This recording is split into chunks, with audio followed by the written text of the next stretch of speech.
Well, I guess it's that time again. It's Luton Town football coming to ruin our midweek. And with me to preview this game against Stoke City under the lights of Kenilworth Road, it's my co-host Mark Ryman. Hello. I'm Hello. really struggling to try and think. I was sitting as you were introducing that. I was sitting there going, right, come on. Something positive. Yeah. Nope. Can't think of anything at the moment. But maybe something will change. It needs to, right? It kind of has to. Lot to talk about. A lot to talk about. Yeah. So let's dive in to the recap of Luton Town 1, Swansea 1.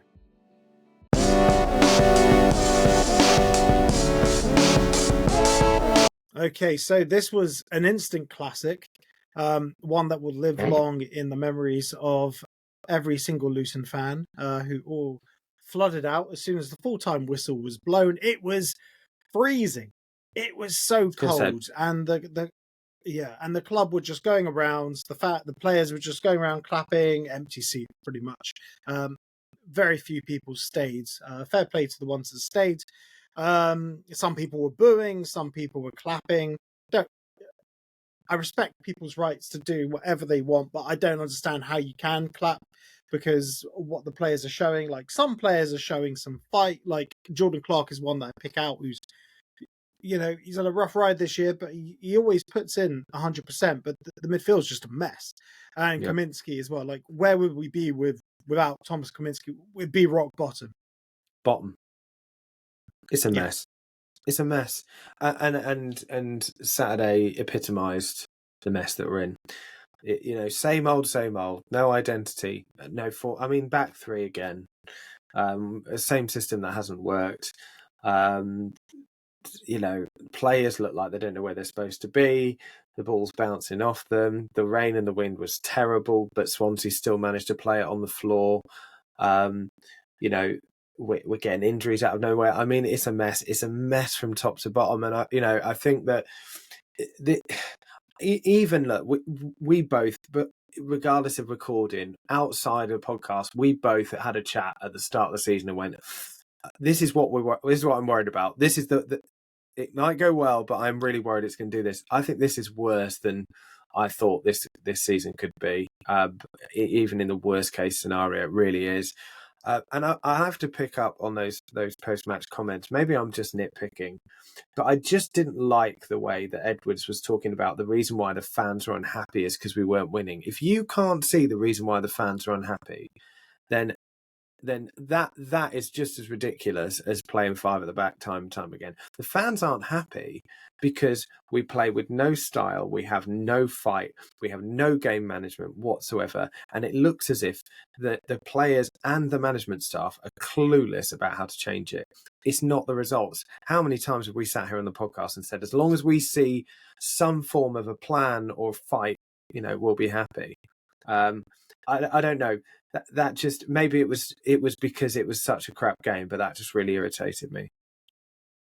Look, if you see fight and desire, the result will come. Whether they're draws or wins. The performance just has to be there, and it feels like, I hate to say it, but it feels like with the persistence of playing the back three and the way he's setting up the team, the way he's not using the bench. We made 2 subs in that game that were enforced by injury. I just feel he's asking for the sack. I don't see any other way around it, really, at this point. Yeah. I mean, the substitutions or lack thereof. We had so many creative players on the bench that could have come on and at least tried to take the game. Because I think after that Adebayo chance in the second half, right at the start of the second half, we pretty much didn't get anywhere near their goal. And, to not offer anything at home at Kenilworth Road. I mean, this is so far removed from the Luton of old. We were talking about it in the post-match, and it's not just the season we went up. Every season, pretty much, in recent history. I can think of us, at home, at least putting in performances, probably not since the conference days. Can I think of us as having those kind of just not showing up? But even then, we didn't do that every week. At the moment, we're just doing that every game. Yeah. So I've actually got some numbers of goals scored. So do you know how many goals we scored this season so far? No, I don't actually. I haven't If had you a want to look at it, hazard and a I'm not going to guess. guess. Oh, no, I don't want to guess. I don't want to get it completely wrong. It's not many. It's not huge amounts. I know that much. It's not huge amounts. I'm just trying to find the numbers that I put up. So they're on the Discord. So this season we have scored 22 goals. I'll just check that, actually. Check those numbers. In the table, we have scored 21 goals. Pardon me. Right. Okay, so under Graham Jones, ignoring the last the last hurrah with Nathan Jones, in the 1920 season we scored 54 goals. Then the next season, finishing mid-table 12th, we scored 41 goals. So under Graham Jones, we were actually we had more attacking output. And this was with a vastly inferior squad. Whether or not you rate the signings that we brought in, it's chalk and cheese in terms of numbers of what we had we had under Graham Jones and what we have now. And that Graham Jones team is as dire as it was, as poor as he was in the pre-matches and the post-matches. In fact, I used to, my kid at the time was so young, and I used to put on his press conferences to get her to fall asleep. And that brings me on to Rob Edwards' press conference from today, where he's just sitting there, arms crossed. 18 minutes of him arms crossed. He couldn't even be bothered to uncross his arms. And I feel it's gone full circle to Graham Jones now. There's a disconnect. Defensive mode, isn't there? It definitely feels that way. He's obviously lost a lot of the faith of the fans. I think the vast majority of fans now don't see him turning this around. The vast majority. There are a few hangers on, but even if you look at it in any kind of objective, reasonable way, there's no evidence to back it up. I would suggest anyone who is still Rob in is doing so out of blind optimism and hope at this point. And he doesn't fill you with any hope with that kind of pressure. I get it. That's probably our worst injury crisis of the season so far. But lack of communication on that hasn't helped you, and you don't like the questions about Ted and Mengi. Well, maybe you need to get your story straight with one another before before the last press conference, if you don't want the awkward questions, Rob. I know. Well, that brings us on so professionally. Thank you very much. It brings us on to team news.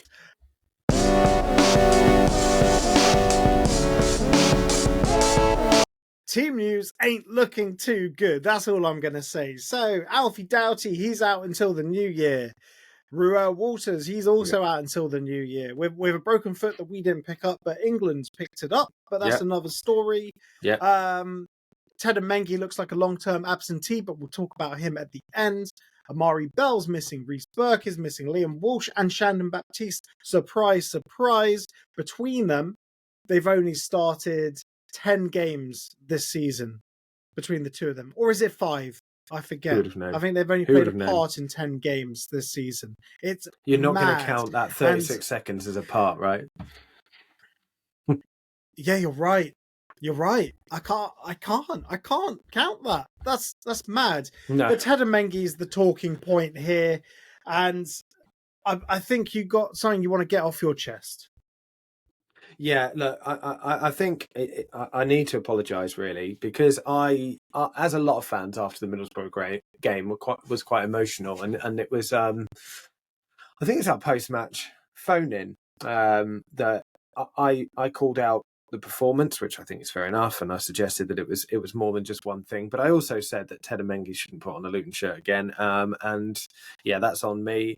I don't want to say it's a mistake. I don't like saying things like it's a mistake. I mean, I did say it on purpose. It wasn't a mistake, but I do apologise for it, and you kind of learn from these things, particularly. So, I think that, yeah, it's clear now from what's been kind of released, not really by the club but by Tedden himself, that he's been playing with that same knee injury that had plagued him towards the end of last season.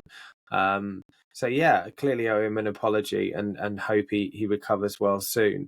But yeah, not likely to see him this season, right? With a knee injury. And it doesn't look likely, at least, that we'll see him until next season, if at all. Of course, he might not be at the club then. I doubt he'll be at the club, although he might have to stay at the club just to sort of build up his fitness, show that he still has it before he can move on. What I don't understand is, considering he was advised to have surgery in the summer, why not have surgery? Because at that point, it must have been quite a mild thing. And I've had 2 knee surgeries myself, on both knees. So essentially, at first I ignored my knee and I just kept going on as normal. But the thing is, when you have an injury, your biomechanics are all off. And before you know it, little muscles that you don't really think are important, they start to atrophy. Your biomechanics start to change. This is the type of thing that the medical staff would have known. And the thing is, the summer is the time to have a surgical procedure, because you have 2 months out, and then he could have missed the first month of football and he could have come back. He would have been raring to go, and then he could have played himself for a move in January. I respect the fact that he wanted to play through. Maybe he was playing for a move. I don't know. But for me, his attitude did kind of change as soon as the transfer window shut. Maybe he was waiting for a move and then go have the operation with a long-term contract at a bigger club. I don't know.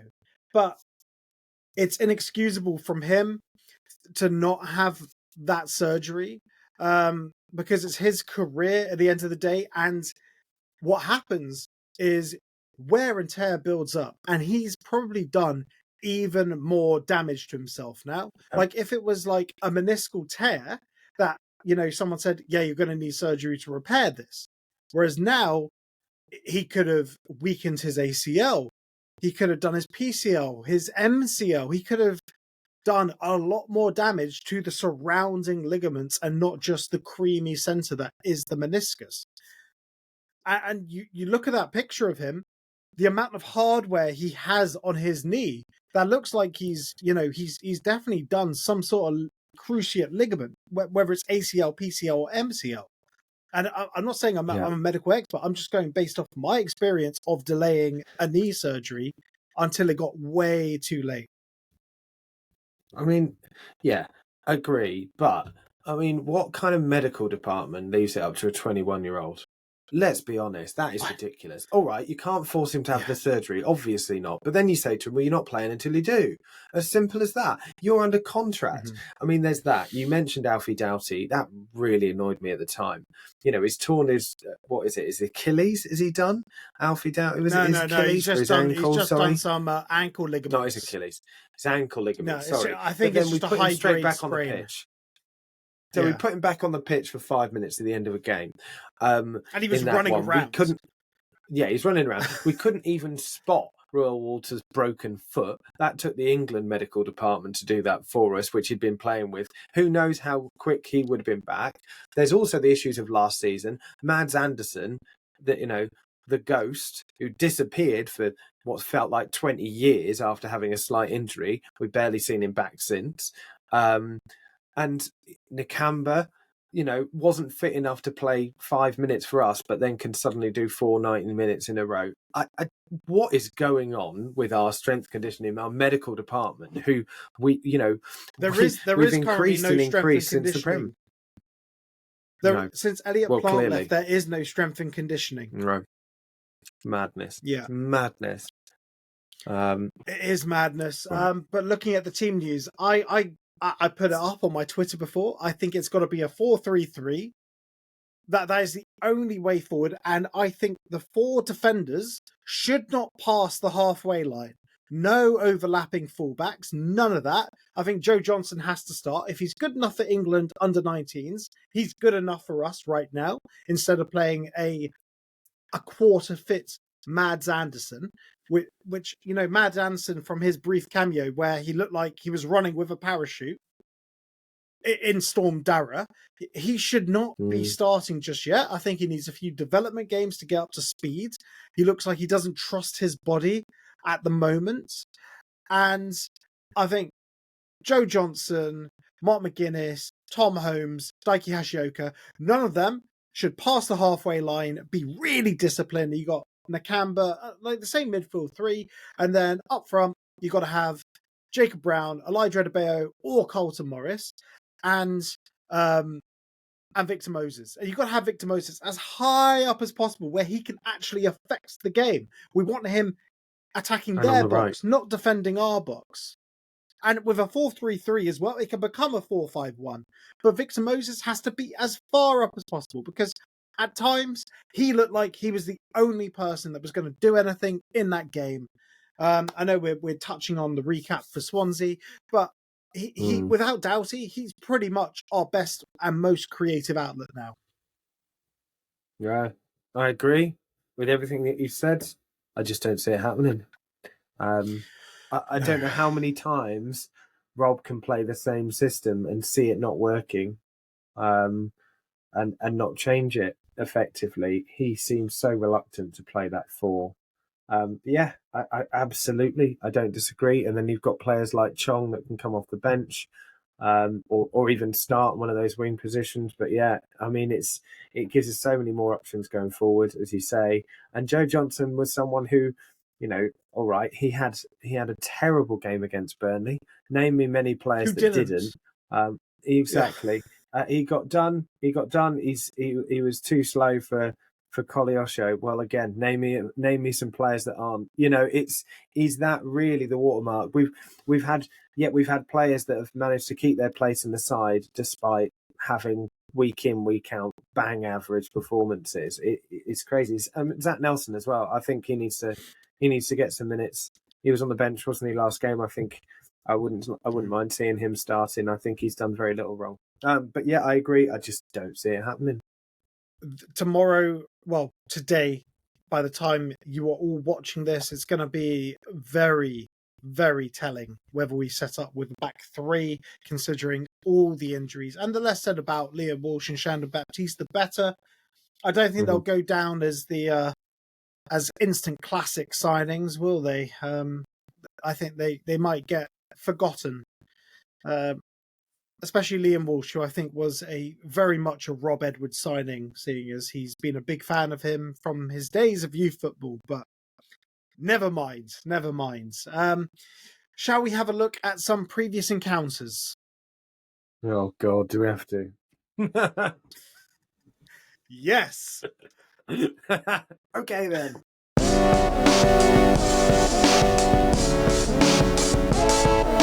Ryman said it will be bad. How bad is it? So, if you want to see every single game that Luton Town and Stoke have played, go check out Hatters Heritage. I'll put the link in the description below. You can see every single game. Never before seen pictures. Never before read match reports. Loads of information. Every lineup. Everything's there. And they all link to player profiles for all 1,400 plus players that have played for Luton Town since 1885. But I got FotMob here, and this is quite generous for FotMob. I have 5, 6, 7, 8, 9. I have 9 previous encounters. What do you think the spread is, Ryman? 9 encounters. Oh, it's going to be bad. I think Stoke have won it 6. We've won maybe 2. Yeah, I'm going to go 6 or 5-2, and then the rest draws. So they've won 5. We've won 2. Oh, yeah. Yes. Well, not yes, but I'm bang on. Yeah, half That's right. good. Yeah, this is not the game you want when you want to try and kickstart your Never is. season. There we go, saying that we've got to kickstart our season once again. Stoke have had, have had our number for large amounts. Any games in particular that jump out at you? You've already mentioned Nathan Jones's last game. Yeah. Yeah. A positive one, Danny Hilton getting a goal. I think Cameron Jerome and Danny Hilton scoring away from home.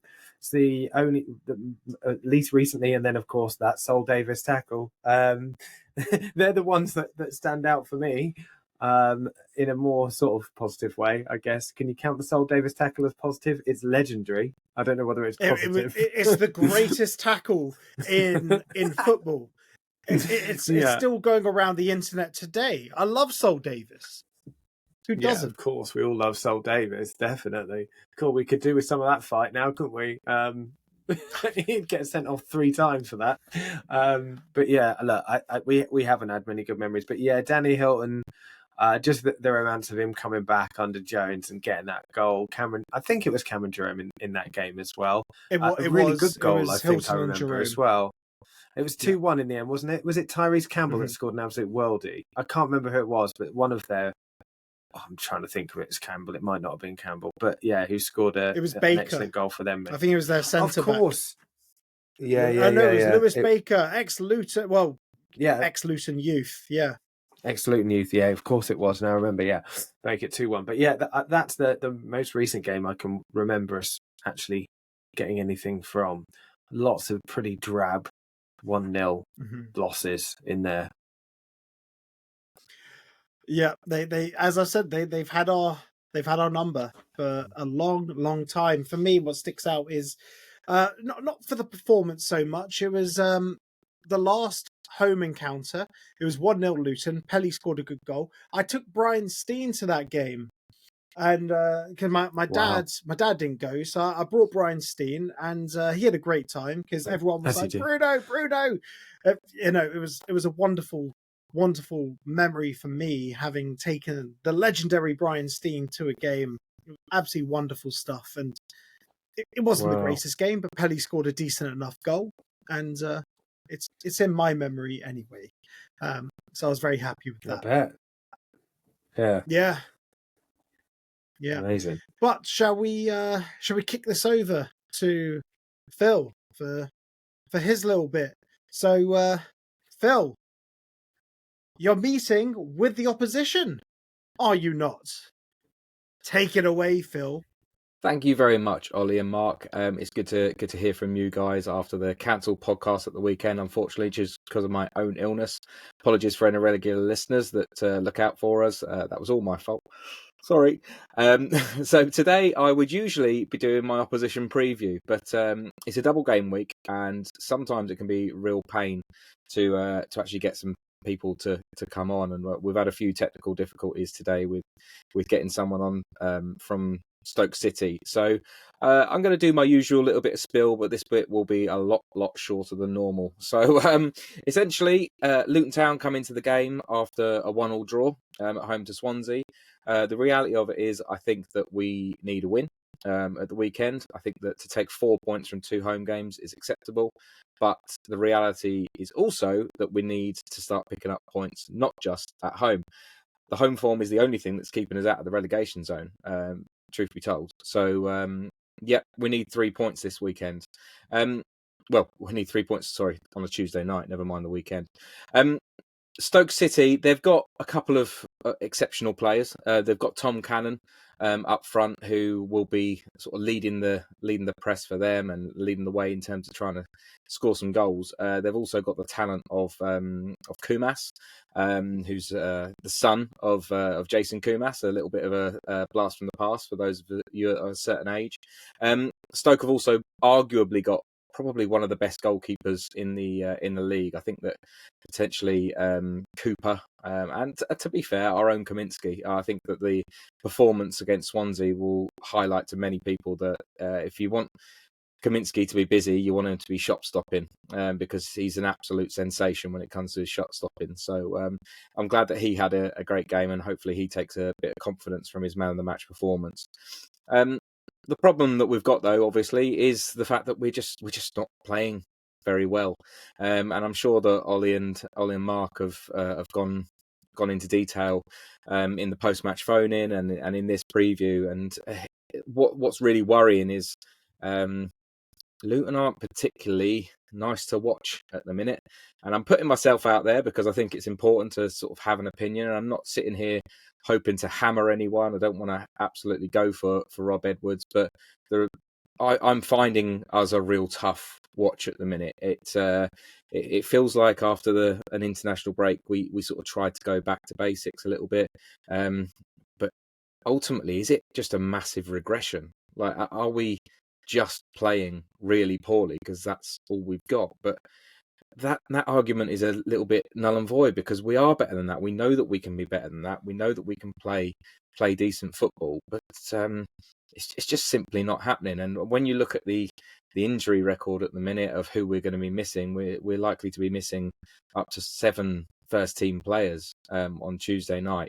It's going to be really, really important that the crowd and the atmosphere and Kenilworth Road under the lights, all the old cliches about coming to Kenilworth Road.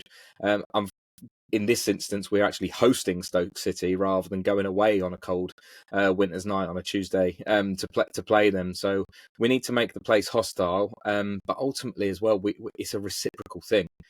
We need the team to give us something to get behind as a fan base, and it's tough at the moment. It's a really difficult situation to be enthused by us. It's not like we're losing and we are unlucky. We're not really doing anything, and it's one of those ones I'm shrugging my shoulders. I can't really articulate fully what the situation is, and I can't really understand why it's so difficult at the minute. But we just need points. We need to crawl towards that 50-point mark in this league, and at the moment it's a struggle to see 3 teams worse than us at the minute, and this is just a disgrace. The fact I'm even speaking in that way, given where we were such a short while ago. But the likes of Pompey, the likes of QPR, they're picking up results. I mean, they both took 3-0 wins at the weekend, and they're ultimately at it, and they're fighting for the cause, and that's what we need to do. We need to fight for the cause, and we need to put up a real battle, something that Stoke City themselves are renowned for in the past. I mean, Arsenal at the moment are getting dubbed as the Stoke City of the Premier League at the minute because of their set pieces, but ultimately Stoke have always been sort of battle hard and tough to beat, tough to break down. They've drawn 3 of their last 4 games. They lost against Sunderland, as we did, 2-1, and their last victory came at the start of November. But they battle and they give it a go, and they're certainly not a team that's going to come away from home and have their tummies tickled, So it's going to be a hard one tomorrow. Keep your eye out on social media for the Sluga 6 Predictor League. It's actually getting quite exciting. I'm actually not at the bottom of the table for once, which is wonderful. I will be speaking to the guys from the Stoke City podcast and getting their scores, and I'll post it up on our X page tomorrow. But for now, I'll hand you back over to Mark and Ollie, and I'll be there tomorrow night at Kenilworth Road. Let's try and make something happen, Hatters. Come on, lads. Let's go. So that was Phill on his Todd. No opposition for him to meet. So well done, Phill. And thank you very much. I'll see you at the game, mate. So, Ryman, tell me who is worrying you for this game in the Stoke team? I mean, I don't want this to sound disrespectful, but no single person is worrying me. It's more as a team, I think, that we might struggle against. I guess the couple of players that would stand out is Tom Cannon. I think it would be typical, wouldn't it, if the bloke that we were spending most of the summer trying to get hold of, who then went to Stoke, scores against us. He is very much hit and miss. But has scored some pretty excellent goals as well. Lewis Kumas looks a player as well on the wing. And again, we don't do very well against, young, quite quick wingers, do we? So those two particularly stand out. I mean, you've mentioned it already, and I'm sure you will. Johansson in goal is absolutely excellent. And obviously, I would probably say that their best player. What a signing he was. But yeah, I just worry about them, strangling the life out of the game if we don't do it for them anyway, and nicking it as a result. It's more that than anything else for me. So I've gone for the other wing. I've gone Bae-Jun Ho. Kumas, he looks proper. Bae-Jun Ho, he's fast, he can whip a ball in, and also, I'm very worried about the cutbacks to the edge of the box, as we saw against Swansea, and you probably saw in the Swancast match preview, I gave a play-by-play about how Swansea were going to score. Bae-Jun Ho, he could cut that back to Manhoff. Manhoff will whip it in, and there's no coaching from our side. There's no intuition from the players that they should.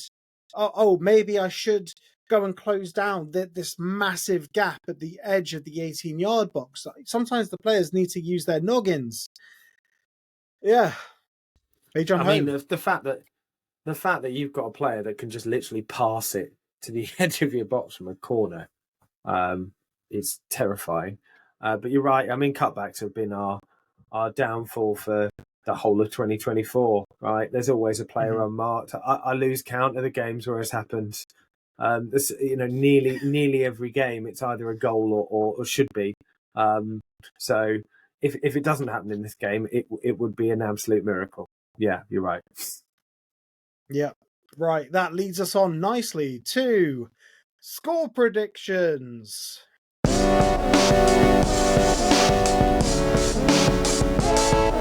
Yeah, I've gone for a 1-0 Stoke win. I can't see much changing between Saturday and Tuesday. I really can't. Stoke are a team, as you say, that have our number anyway. A lot of the time, we very rarely beat them, and it's always quite tight. And we've just got no real identity, and we don't look like scoring goals either. So yeah, 1-0 Stoke, I'm afraid. I see where you're coming from. I really do, because Saturday. How long would the team have had to prepare for this? A day, maybe 2 days. Doubt they would have all come in on Sunday. I always drive past the training ground on my way to the Brickies on Sunday. Didn't record this Sunday, but I doubt it would have been any different. After a poor performance, I always expect the players in. Like maybe Rob Edwards would say to them, "Hey, you've all been terrible, so training first thing Sunday morning, be there." But they're never there, so they would have only trained Monday, and then they're not going to be training on Tuesday, are they? The day of. So one day to get their shapes prepared and everything. And Stoke obviously present a completely different threat from Swansea. I've gone optimistic here. I thought you'd be the optimistic one. I've gone optimistic. I've gone 1-1. And I think I'm crazy. I'm going to be there. I'm going to be there freezing, my nips off. I'm going to wear 2 pairs of socks. And I'll stay after the final whistle to see what the vibe is after the game. I think even if it's 1-1, I can't imagine it. Well, it depends on the performance, of course. If the performance is good. Yeah, you're right. Of course. Yeah.